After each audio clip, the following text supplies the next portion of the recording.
talking about Camera Raw, and this is a really important part of the course. It's important to understand why we shoot in RAW in the first place. I kind of want you guys to forget about taking photos in JPEG mode. As a professional photographer, as you guys are moving towards professional photography, Camera Raw is much better, and we're going to look at some of those features, some of those advantages about Camera Raw. So in the Wednesday tutorial folder, you're going to see a file called Image 9303, and we're going to open that with Photoshop. Just a little bit about the differences between JPEG and RAW. You know, the nice thing about JPEG is that it's supported by so many different devices, and you know, your computer will open it up no problem. However, every time you shoot in JPEG, you are suffering a bit of a quality loss. And also, you are not going to get all the options that you get when you shoot in RAW. So this is what the RAW window looks like when you open up a RAW file. The Canon cameras that we have create a CR2 RAW file. And you're going to be presented with this window, like I said, when this opens up. And first thing you want to do is you want to click this little icon right here. That's going to put it into full screen mode so we can actually see as much detail on the photo as possible. Now this particular photo was taken during a trip to Wisconsin Dells. It's not a particularly great shot. However, this will tie in nicely with our black and white tutorial that we're doing today as well. We're also going to look at how to create vignettes. We're going to look at a little bit of light painting. We're going to talk about what we can do with those advantages with your photos. So first things first, we open it up. I'm not going to talk about any of these tools yet, but we are going to look at the RAW window itself. And you'll see that it allows us a nice big preview of what our photo is. And it gives us all these options on the side. And let's go through each one. The temperature is actually the white temperature of the photo. So you can see that by adjusting this, I can give the overall feel of the photo more of a warm feel, all right, or I can go with a really cool feel, depending on the effect that I want. Now, perhaps I want to either cool off or warm up a photo. The number here, I believe, is determined by Kelvin, which is a way of measuring light temperature. So we're going to just leave it where it was, maybe a little bit warmer. We can also do a tint, which tints the photo, kind of gives it an overall color adjustment. I don't use that very often, but you can see that it does create kind of a cool effect if you play around with that too. We're going to try to go for somewhat of a natural look here. I'm not going to go with any crazy effects here. First one is exposure.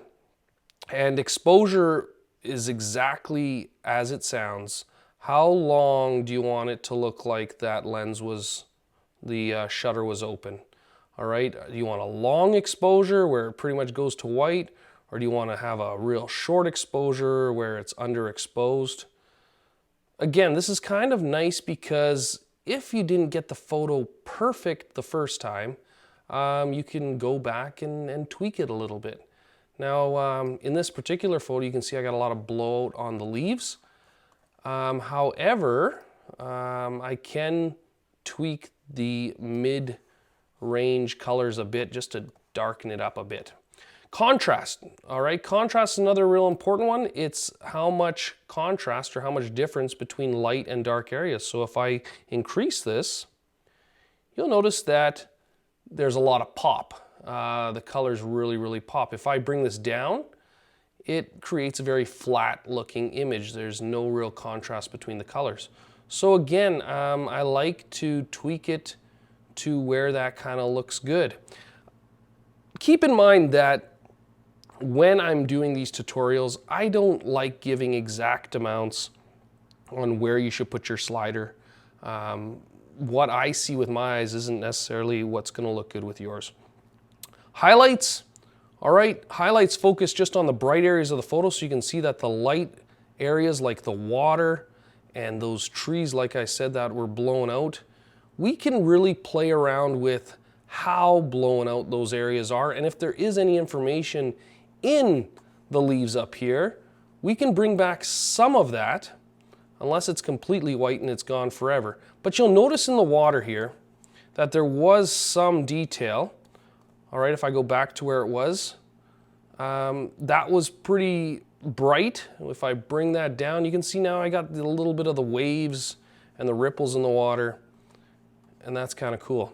Shadows, kind of the opposite of highlights. We're now focusing on the shadow areas, so we can make our shadow areas brighter or darker. And what this does is it leaves the light areas, so it allows you to focus just on the shadow areas and control how dark or light those shadows are. The whites, all right, focusing just on the whites, it's similar to highlights. All right, we can adjust the intensity, the brightness of the white areas, and same with blacks, similar to shadows, however, focusing just on the darkest areas.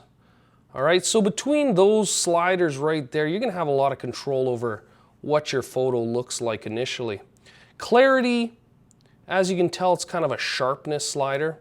So when it's really low, I got this kind of soft, dreamy sort of photo. And if I go all the way to the right, I got a very harsh and sharp looking image. So I tend to go more towards the sharp side of things, unless I want some kind of a romantic or dreamy sort of photo.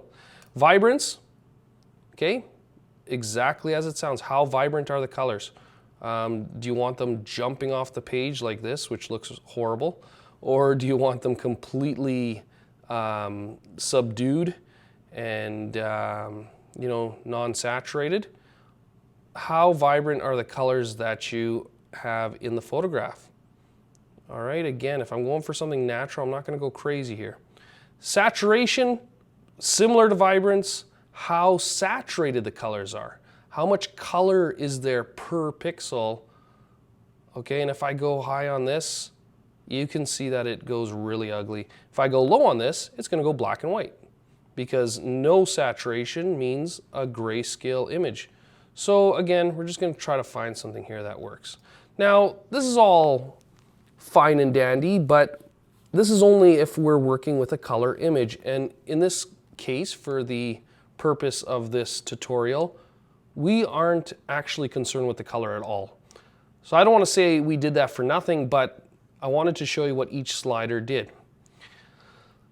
Continuing on at the top here, we have got different tabs, and the tabs, I'm not going to go through all of them, but we are eventually going to go through what each of these tabs do. First one we're going to look at, we're going to actually skip tone curve. We're going to look at detail. And if I click detail, this controls how sharp your image is. So if I crank the sharpness, you can see that it is sharpening the picture and bringing out little details here and there. And from there, I can control how much it sharpens as well. We got the noise reduction. So if you have a photo taken with a high ISO and it's really grainy, this tries to take out some of that noise. This one here is an important one for us, especially since we're starting our gray, black and white week. So Hsl Grayscale, it has a convert to grayscale option right here at the top. I'm going to come back to this tab because I want to talk about a couple other ones before we get to that. We're going to skip split toning. We're going to look at lens correction. There's an important one.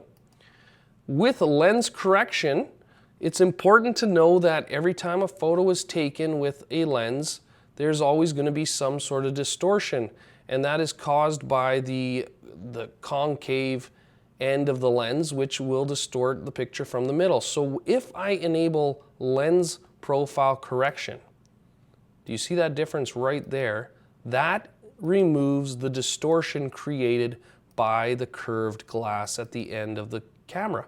And the neat thing about Camera Raw is that it automatically figures out what lens I was using, what camera I was using, and even what profile, if I want to change the profile of the lens that I'm using as well. So we know that these are built into here and will produce the correct type of distortion to get it back to how it should look. So you can see that that's a huge difference.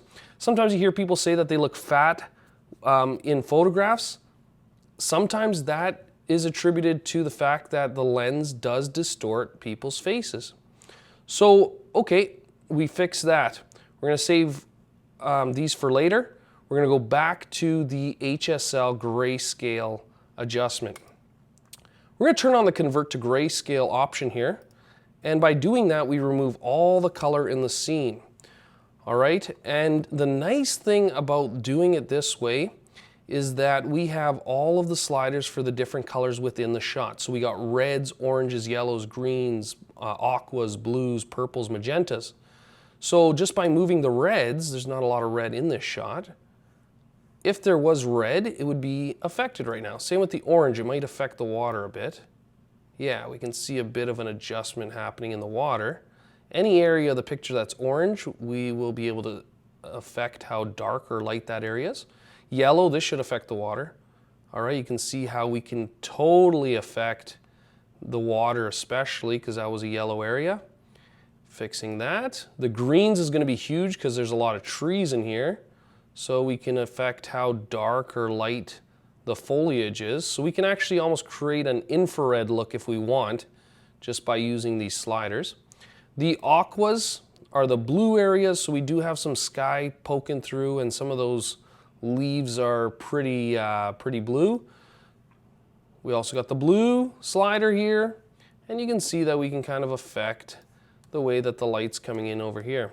Purples and magentas, probably not going to change our picture very much. No, and no.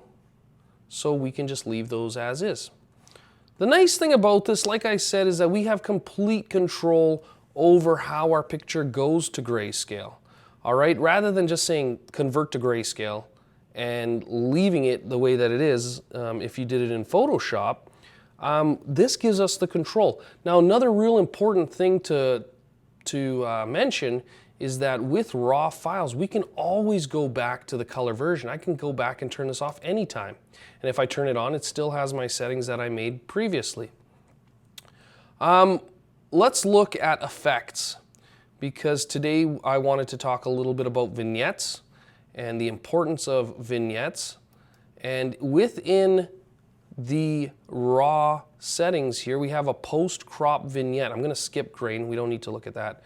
Post-crop vignette. And a vignette is the darkening or lightening of the corners of our photograph. Pretty popular nowadays with things like Instagram and that. So if I want to, I can slide this over, and you can see that I can either lighten the edge or darken the edge of the photograph. And I'm just going to darken it a tiny bit. And the reason you want to add vignettes is that you draw more attention to your subject that's in the middle. All right, so I do like to add vignettes to my photographs. Again, we're not going to look at the rest of the settings yet. We're going to click Open Image. All right, now what it's doing is it's loading that picture into Photoshop, and we get to look at that. All right, remember to press Command 0 to get a full view of the scene, of the picture. All right, and that's where we're going to start working on it right now. All right, so we're back in Photoshop here, and now we're getting ready to edit our photo further. So as you can tell, all those options that we just made in RAW did not affect the file at all before it came into Photoshop. So we can always go back to our original file. We can change it however we want, and then come back into Photoshop and make changes again. With a JPEG, you don't have those options. You have to save it as a Photoshop file or a JPEG again, and that file becomes saved with those changes in there. Another advantage of RAW. All right, so what we're going to do here is we're going to create a vignette. All right, even though we added a soft one on the edges, I'm going to show you how to create a vignette in Photoshop so that if you want to have control over what your vignette looks like, you aren't forced to just the standard oval vignette that's created with Camera Raw. So we're going to add a layer All right, so we got a blank layer, and we're going to actually fill that with black. So we're just going to go to the Edit menu, we're going to go to Fill, and we're going to make sure it's set to black from this pull down here. We're going to say OK. And that's going to completely cover your picture with a black block, because that's what we did, is we just filled it with a black block. And what we want to do is we want to actually be able to see through this a bit. So we're going to bring our opacity down in our layer menu here down to 60% so that we can kind of see through it. Now, my favorite way of creating vignettes is to add a layer mask, which is down here at the bottom of the layers palette, and we're going to click that. And you'll notice that when we do that, it splits the layer in two. All right, we have the original black layer, but we also have this white mask. And we're going to go to the paintbrush, and we're going to set our brush really soft up in here. Set your hardness to 0. We're going to set the size fairly big. If you can't see your brush size, check your cap locks key, because by turning the cap locks key on and off, it toggles between a trigger, or what's it called, a pointer, or the actual brush size. I prefer the brush size so I know where I'm painting. Another trick that's handy is to change your brush size really quickly on the keyboard. To the right of the P key, you'll see 2 brackets, and the brackets will change the size of your brush. So there's a left bracket and a right bracket. Those quickly change the size of your brush. Now, I don't know if you guys remember how layer masks work, so I'm going to go over that again. A layer mask is basically a way of covering up, adding areas that you don't want Photoshop to show. So by default, the layer mask is white, and it's important that white means that everything on that layer is showing. So right now we can see all of that black, even though it's 60%, we can see all of it. In order to hide parts of the layer mask, what we need to do is we need to select the layer mask. So we select the white block, and we're going to go to the paintbrush, and we're going to make sure that our foreground color is set to black. And what we can do with that is we can just start painting near the middle of the picture. Important, make sure your mode is set to normal. Mine wasn't. All right, and check to make sure your opacity is 100% as well, and your flow is 100%. And now we can start painting, and you'll notice that I have control over the areas of the picture that I want to have light in them. All right, so I'm just clicking here and painting. I'm not sure why my Photoshop's doing weird things, but I'm just going to keep clicking here like crazy. And you'll notice that I can control where the light falls in that photograph. So that gives me a lot of control over the way that the vignette looks. You can see by showing or hiding the layer, you can see that the vignette is wherever I click. The areas that are dark are the parts that are remaining. And you can see that I can control the shape of that vignette as well, which is really, really important if you want to highlight a certain area of your photo and, you know, keep the other areas kind of dim. All right. All right, the last thing we're going to do here is light painting. And again, I'm not sure whether you guys have been shown this or not, but we're going to look at this technique. Similar to adding a vignette, we're going to add a new layer, and we're going to go do the same thing. We're going to fill it with black, and I'm going to actually leave it at 100%.